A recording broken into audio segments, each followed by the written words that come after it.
وہ سارے یہ کہیں گے وہ دیکھو اس کی ماں، وہ ایک لڑکا، اس کے پیچھے اس کی ماں، اس کا بھائی، اس کا پورا ٹبر، اس کے دوست، اس کے ساتھی.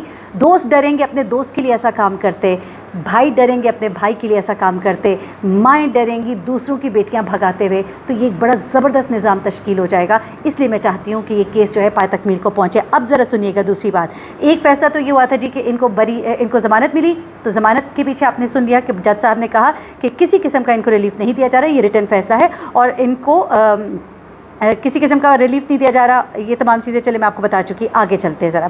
دوسری بات یہ ہے کہ کہہ دیا انہوں نے کہ بالکل نہیں مل سکتے یہ لڑکی سے. جو درخواست تھی نا ملاقات کی، اس کو ٹرن ڈاؤن کیا گیا. اس میں یہ کہا گیا کہ مغویہ سے ملنے کا مقصد جو ہے وہ بتانے سے قاصر ہے. یعنی کہ جو مقصد بیان کیا گیا تھا اس کو عدالت نے ایکسیپٹ نہیں کیا اور انہوں نے کہہ دیا کہ آپ بالکل نہیں سامنے جا سکتے، آپ نہیں مل سکتے. تو یہ ایک اور کامیابی ہے اس کیس میں، اس سینس میں کہ جب وہ مغویہ سے ملتے ہیں اس کو ڈراتے ہوں گے یا اس کو کچھ دھمکاتے بھی ہوں گے یا اس کا مائنڈ بدلنے کی کوشش کرتے ہوں گے یا اس کو ڈھارس دیتے ہوں گے کہ تم ہمارے ساتھ مل ہی رہو، ہم تمہیں یہاں سے یہاں لے جائیں گے اور پتہ نہیں کیا کیا سنہرے خواب اور وہ تمام چیزیں. تو کچھ بھی ہو سکتا ہے. Any of these options. And mind it please. آپ میں سے بہت سے لوگ مجھے کہتے ہیں جی آپ شروع سے کہہ رہی تھی ٹیکے تو نشہ تو یہ وہ، تو please look at my videos. میں نے جتنی بھی شروع سے کی ہیں وہ آپ کسی اور یوٹیوبر کی چیز میرے اوپر نہ ڈالیے. میں نے آج تک کبھی بھی ٹیکوں اور نشوں کی بات ہرگز نہیں کی. ہاں البتہ شروع میں جب یہ کیس سٹارٹنگ میں تھا تو میں نے یہ ضرور کہا کہ ہو سکتا ہے بچی کو کوئی تھریٹ دیا ہو، بچی کو ڈرایا دھمکایا گیا ہو، تب تک کچھ چیزیں ابھی واضح نہیں تھیں. تو میں نے ہمیشہ اپنا ایک سٹانس رکھا ہے. تو دوسروں کی چیزیں آپ میرے اوپر نہ ڈالا کریں پلیز. اچھا اس کے بعد آگے آ جاتے ہیں. یہ 2 فیصلوں کے بارے میں بتا دیا کہ مل نہیں سکتے، کیوں نہیں مل سکتے، وجہ بتانے سے قاصر ہیں اور جج صاحب نے پسند نہیں کیا کہ یہ ملزمان جو ہیں، یہ جو لوگ ہیں، یہ جو گھٹیا لوگ ہیں، یہ اس بچی سے ملے. ٹھیک ہے. اور تیسری بات جو ہے وہ بیان کے حوالے سے. اب میں یہاں پہ بتاؤں کہ یہ جو عقل مند وکیل صاحب ہیں نا، جنہوں نے ان کی نیا ڈبوئی، یعنی کہ جو سمجھتے تھے کہ اگر کوئی ان کو فائدہ ہو بھی سکتا تھا، انہوں نے کیا کیا کہ جس وقت اس بچی کا وہ بیان تھا اور اس وقت جب اس کا ٹرن ڈاؤن ہوا تھا، اس وقت جب چیلنج کرنا تھا، انہوں نے اس بیان کو اس کو چیلنج جب نہیں کیا تو اس کی وجہ سے اب ان کو یہ حق جو ہے اس سے محروم کر دیا گیا. اب بیسیکلی بیان کا جج صاحب نے یہ کہا کہ جی اس کی ضرورت نہیں ہے کیونکہ اب چالان جو ہے وہ بھی جمع کرایا جا چکا ہے نمبر 1، اور دوسرا جو ہے بچی جو ہے وہ رضاکارانہ طور پر بیان پہلے دے چکی ہے. تو ان 2 باتوں کی بنیاد پر اب جو ہے دوبارہ سے بیان کی ضرورت نہیں ہے کیونکہ وہ رضاکارانہ طور پہ بیان دے چکی ہے. دوسری بات یہ کہ اب تو چالان بھی جمع ہو چکا ہے اور جس وقت اس کو چیلنج کیا جانا چاہیے تھا تو یہ ماشاءاللہ وکیل صاحب جو ہیں ان کو چونکہ جونیئر وکیل ہیں، اتنا شاید ان کا ایکسپیرینس بھی نہیں ہے تو ان کو نہیں پتہ لگا کہ اس کو ہم نے چیلنج کرنا تھا اور یہ چیلنج ہونے سے رہ گیا. یہ سب کچھ تو اس طرح سے یہ ایک بڑا جھٹکا اور ایک فائدہ جو ہوا ہے وہ ہوا ہے مہدی علی کاظمی صاحب کو. اب میں آپ کو ذرا سنواتی ہوں کیونکہ تھوڑا سا آپ کو اور چیزیں کلیئر ہو جائیں گی. میں ہمیشہ کہتی ہوں کہ دیکھیے میں تو کہہ رہی ہوں لیکن یہ بھی سن لیجئے کہ ایکسپرٹس کی رائے اس کے اوپر کیا ہے. یہ تمام تجرباتیں آئی ہیں. یہ جو تحریری فیصلہ آیا ہے جو لوگوں کو کنفیوز کیا جا رہا ہے اس کے پیچھے حقیقت کیا ہے. تو یہ ذرا آپ جی این قریشی صاحب سینئر ایڈوکیٹ ہیں سپریم کورٹ کے، انہوں نے کیا کچھ کہا ہے وہ ذرا سن لیجئے گا. میرین انفیکٹ آج میں سارا دن اپنے کیسز میں بزی تھا ہائی کورٹ میں، لیکن میں نے تینوں آرڈرز پڑھے ہیں. سب سے پہلے بیل کے آرڈر کو ڈسکس کر لیتے ہیں.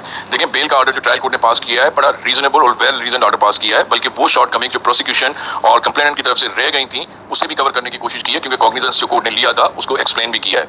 دیکھیں کورٹ نے اس کو ڈکلیئر کیا 2 ورژن کیس. ایک تو وہ ورژن جو کہ پروسیکیوشن اور کمپلیننٹ کی طرف سے ایلیگیشنز لگائے گئے اور پورا کیس بلڈ کیا گیا ہے اور کورٹ نے ان کا کاگنیزنس لیا ہے جن سیکشنز کا، تو وہ ٹرائل کورٹ میں پروو کریں گے. اب یہ ٹرائل کورٹ میں پروو ہوں گے. اور دوسرا یہ ذرا آپ سمجھ لیجئے گا کیونکہ تھوڑے سے کچھ ورڈز انگلش کے ہوتے ہیں، تھوڑا کچھ میرے آڈینس کو سمجھنے میں اگر مشکل ہو تو یہ کہہ رہے ہیں کہ اس کے اندر 2 چیزیں ہیں. ایک تو یہ ہے کہ یہ کیس جو ہے ٹرائل کورٹ کے اندر چلے گا ابھی تمام چیزیں جو چل رہی ہیں، اور دوسرا معاملہ جو وہ بتا رہے ہیں وہ بھی ذرا غور سے سنیے گا. ورژن یہ ہے کہ بچی کی اسٹیٹمنٹ جو ہے، دیکھیں بچی کی اسٹیٹمنٹ آن ریکارڈ تو ہے نا، آن پیپر تو ہے. یہ تو ہم کہہ رہے ہیں پہلے دن سے کہ بچی کی اسٹیٹمنٹ ان کیسز میں معنی نہیں رکھتی ہے، ویلیو نہیں رکھتی ہے، لیکن پیپر پہ ہے تو اسے پھر ٹرائل کورٹ میں اسے غلط ثابت کرنا پڑے گا کہ ان سیکشنز کی موجودگی میں وہ ویلیو نہیں رکھتے ہیں. یہ سب ٹرائل کورٹ جیسے اسٹارٹ ہوگا تو اس میں یہ ساری چیزیں ثابت کرنی پڑیں گی. اور اس کی کنکلوڈنگ پیرا میں بھی جج صاحب نے یہ کلیئر لکھ لیا ہے کہ دیکھیں بیل کنسیشن ہوتی ہے، بیل بریت نہیں ہوتی ہے. ہم پہلے دن سے کہہ رہے ہیں اور اس آرڈر میں بھی جج صاحب نے اسے اسرٹ کیا اور لکھا ہے کہ یہ بریت نہیں ہے، یہ کنسیشن ہے کہ شیورٹی پہ ان کو پابند کیا گیا ہے کہ ہر پیشی پہ وہ ٹھیک ہے، شیورٹی پر ان کو پابند کیا گیا ہے کہ ہر پیشی پر ان کو پیش ہونا ہے، آئیں گے اور کہیں ادھر ادھر نہیں ہوں گے.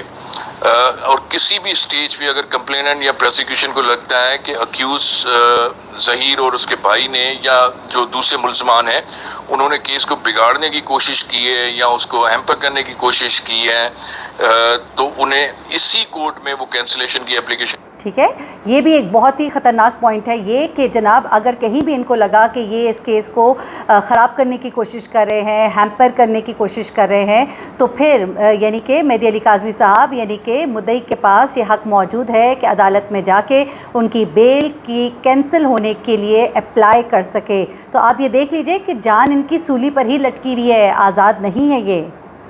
میں دوسرے آرڈر پہ آنے سے پہلے واضح کر دوں کہ یہ جو بیل سٹیج پہ on the basis of tentative assessment court نے ڈکلیئر کیا ہے کہ یہ 2 ورژن کیس ہے، تو 2 version case on the basis of tentative assessment further inquiry کا کیس ہوتا ہے، اور فردر انکوائری میں جو ہوتا ہے کیس میں ریفیوزل آف بیل جو ہوتی ہے ایکسیپشن ہوتی ہے. ٹھیک ہے، اس میں بھی ایک بات بڑی واضح ہے کہ یہ جو کیس ہے یہ ابھی چل رہا ہے، اس کے اندر معاملات تبدیل ہو رہے ہیں، کسی بھی وقت ضمانت کینسل بھی ہو سکتی ہے.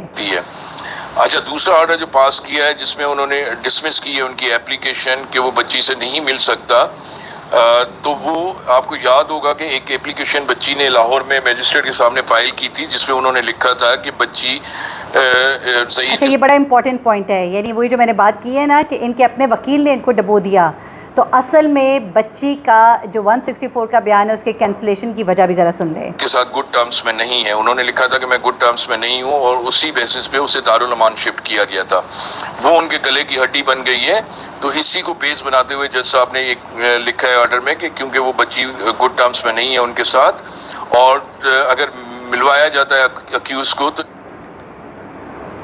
یہ ٹرائل کو ٹیمپر کر سکتا ہے، ٹرائل کا رخ چینج کر سکتا ہے. یعنی کہ یہ جو نہیں مل سکتے نا وہ بھی غلطی ان کے سر پہ ہے، کیونکہ انہوں نے جب بچی کے منہ سے یہ بیان دلوا دیا میجسٹریٹ صاحب کے سامنے بھی اور ریٹن بیان بھی کہ مجھے شوہر سے خطرہ ہے یا لڑائی جھگڑا ہوا ہے جو بھی، تو پھر ملوانے سے انکار ہو گیا. اور تیسری اپلیکیشن جو ڈسمس کی ہے 164 کے بیان کی، تو آپ کو یاد ہوگا میرین کہ جس دن لاہور سے کراچی آ رہی تھی بچی، لایا جا رہا تھا بچی کو، تو اس وقت ان کے ایک وکیل صاحب نے وہاں پر 2 اپلیکیشنز فائل کی تھی، ایک 164 کی اسٹیٹمنٹ کے لیے اور دوسری اپلیکیشن فائل کی تھی MLO کے لیے، دونوں ڈسمس ہوئی تھی.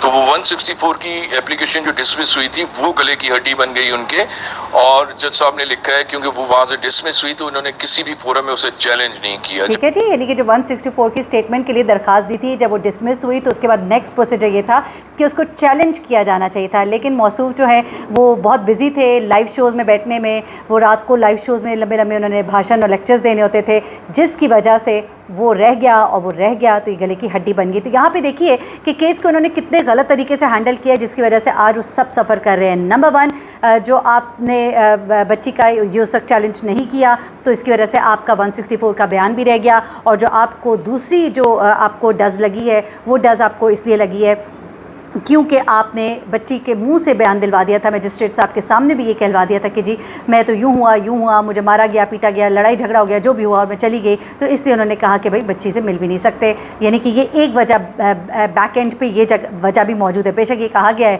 کہ ملنے کی وجہ بیان کرنے سے قاصر ہیں یا سیٹسفائی نہیں کر سکے، لیکن ساتھ میں یہ ریزن بھی موجود تھا جو دوسری طرف سے دیا گیا تھا، اور جس کو کہ عدالت نے ذہن میں رکھتے ہوئے ملاقات جو ہے اسے کینسل کر دیا. تو جناب یہ دیکھیے یہ ہوتا ہے جب آپ دوسرے کاموں میں لگ جاتے ہیں، غلط کاموں میں لگ جاتے ہیں. آپ لوگوں کو گندا کرنے میں مصروف ہو گئے تھے، آپ راتوں کو لائیو شوز میں مصروف ہو گئے تھے، اور ایسے میں آپ لوگوں نے جو ہے یہ غلطیاں کی جس کا اب خمیازہ جو ہے بھگت رہے. مجھے مہرین سبطین کو اجازت دیجیے گا، اپنی دعاؤں میں مجھے یاد رکھیے گا، اپنا بہت خیال رکھیے گا. اللہ حافظ.